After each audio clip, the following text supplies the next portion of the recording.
Most gardeners panic when they see weeds, but this master gardener got excited because weeds are quietly telling you exactly what your soil needs. Here's how to read them. Weeds are simply plants, and they are very opportunistic of bare soil.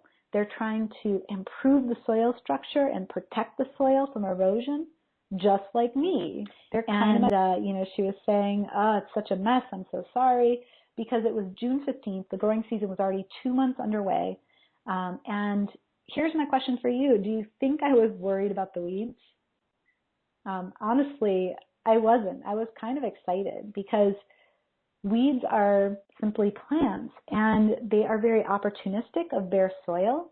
They're trying to improve the soil structure and protect the soil from erosion, just like me. They're kind of my best friends right now, right?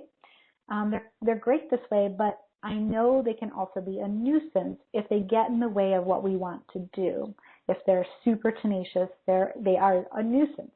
And sometimes they can get a head start on us, and they can take over, and that's when they become a real problem. So the idea is to get ahead of the weeds.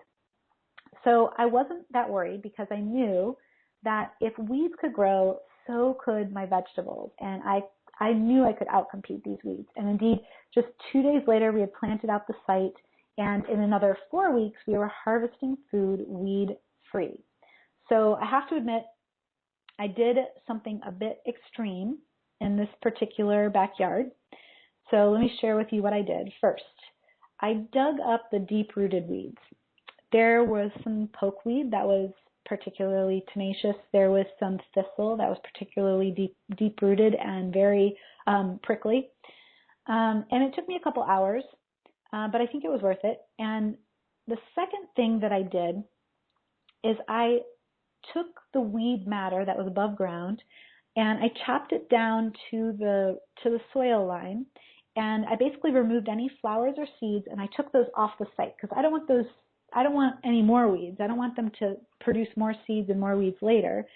So I took those off of the site, and then I chopped up all the weeds that I did have, and I just dropped them in place. And I'll share more about why I did this in just a moment.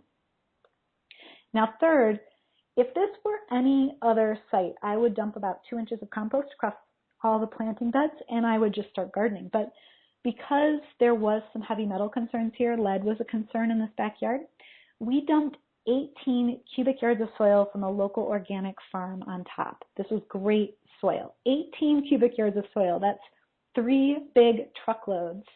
Imagine truckloads just showing up and dumping. It was crazy.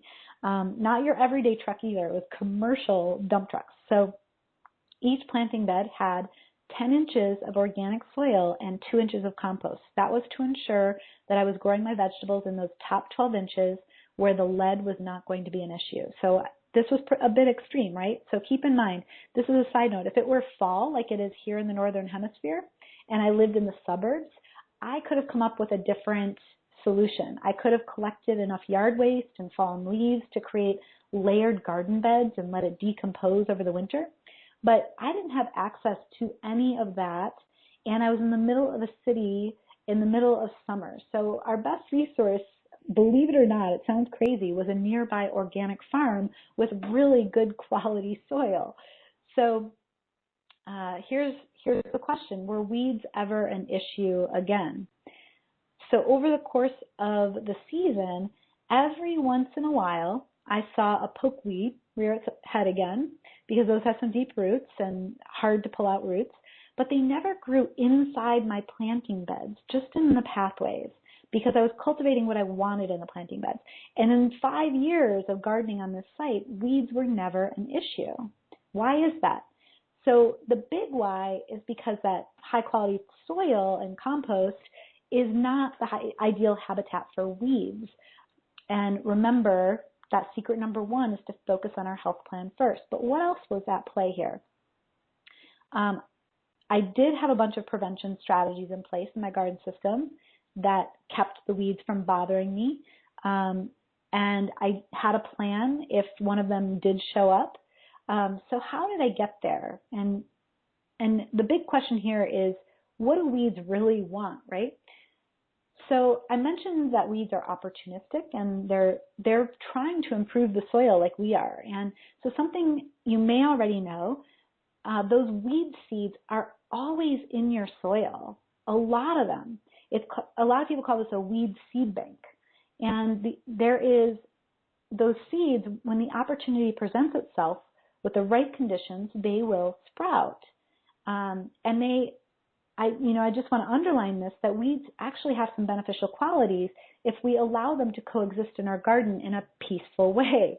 So part of conquering the weeds is to relax our notion that we have to eradicate them at all costs. A baby weed here or there is not the end of the world. You are the one who is in control.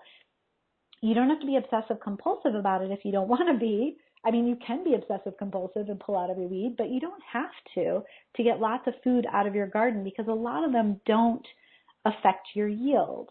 If they're not binding up a lot of soil, they're not going to steal the nutrients that your plants need.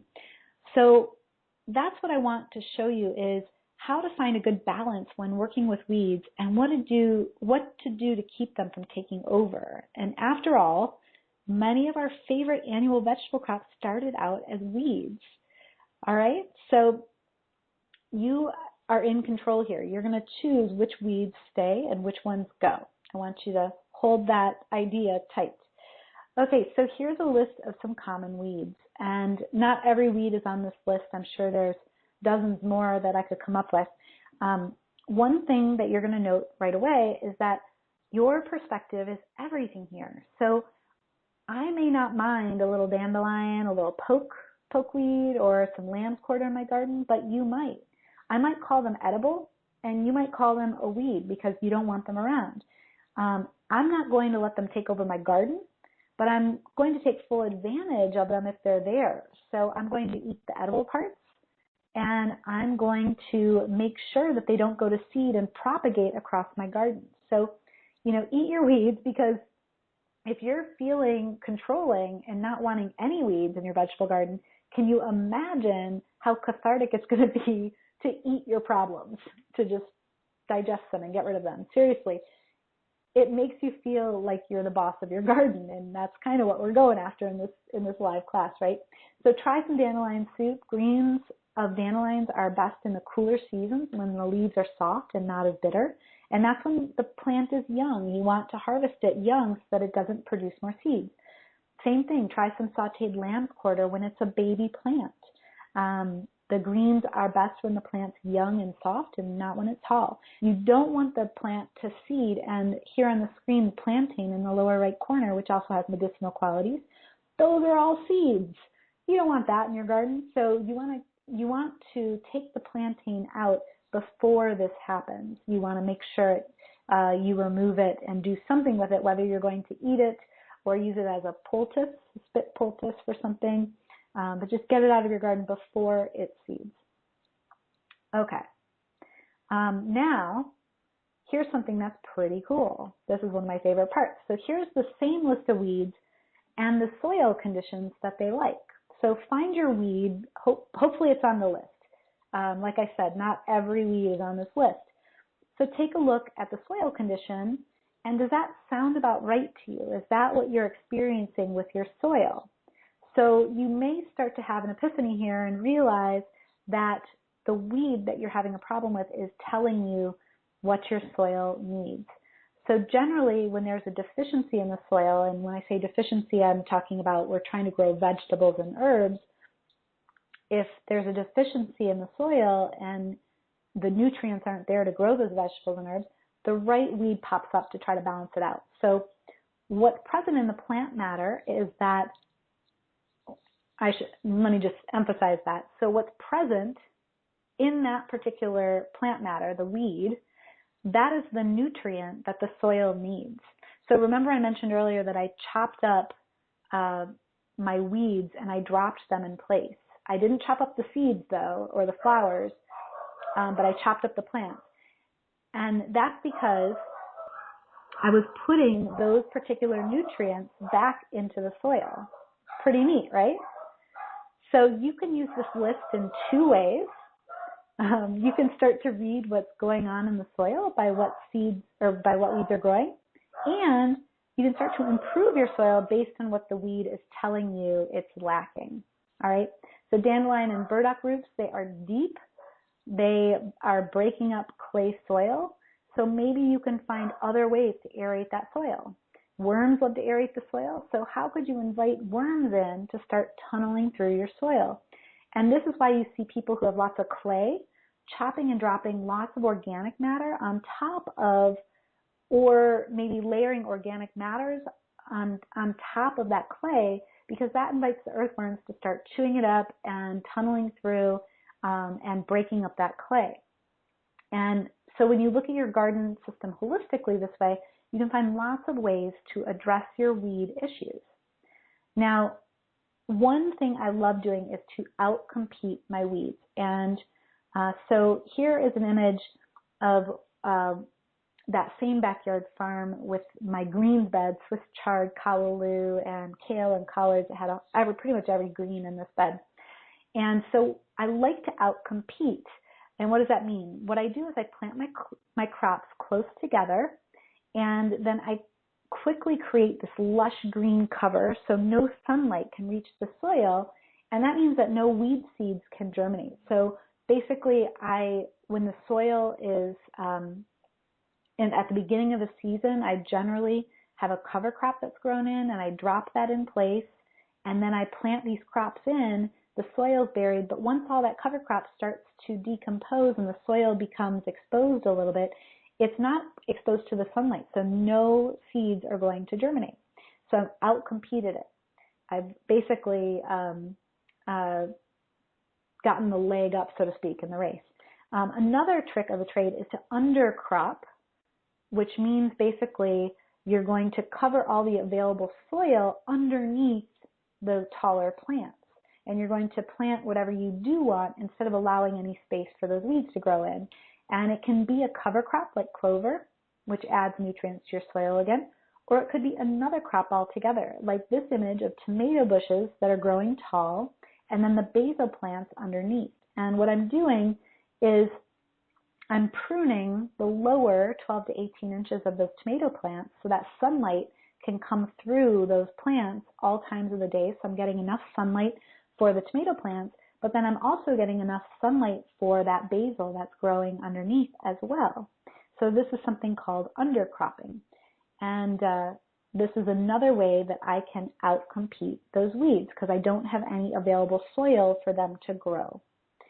I keep cultivating the plants I do want, and those are not weeds, right? The definition of a weed is what we don't want. So that's secret number 3, weeds are plants too. You decide if you want to cultivate them or not. Okay, so I have an exercise for you. And keep in mind, we're going to be going to questions soon. So if you have a question, please post it in the question box. And if you're wondering what that beautiful thing is on the screen, that is a saddlebag caterpillar that is sometimes on corn bushes. I saw one for the first time a couple of years ago. It's so beautiful, right? But it hurts if it stings you. Okay, so I've got an exercise. So this is the shift. Weeds aren't your enemy. They're a message. They're opportunists. And what they're opportunistic about is bare soil. They show up to cover it, hold it together, and stop it washing away. Which means a weedy bed isn't a failure. It's information. Your soil was left bare, and something stepped in to protect it. So read them first. Ask what they're telling you about that ground. Then decide. Some you'll leave because they're doing a job you'd otherwise pay for. Others you'll pull because they're crowding what you actually want. What not to do? Don't pull everything in a panic and leave the soil bare again. That's how you invite the next round in. Now, imagine having that kind of answer for every problem in your garden. The pests, the soil, the watering, the timing, all of it. That's exactly what we built the Superfood Garden Summit for. 15 of the most trusted growers alive, each handing you the one thing that changed everything for them. And it's completely free. Here's a look. So what's actually inside the Superfood Garden Summit? Here's a look. Across 4 themes, you'll learn it all. Building living soil, growing abundance, turning your harvest into everyday meals and remedies, and using your garden to nourish your health and the people you love. You'll learn from 15 of the most trusted teachers in regenerative gardening, herbal medicine, and home food production. Names like Charles Dowding, Ocean Robbins, Seja Popham, Kami McBride, Matt Powers, and many more, each sharing one practical, transformative lesson. Hosted by Denise Bynes, owner of Grow Your Own Vegetables, on a mission to help 1 million new gardeners grow their own food. And you can watch all of it free together in your own 48-hour window. Go to growyourownvegetables.org/summit and start watching today.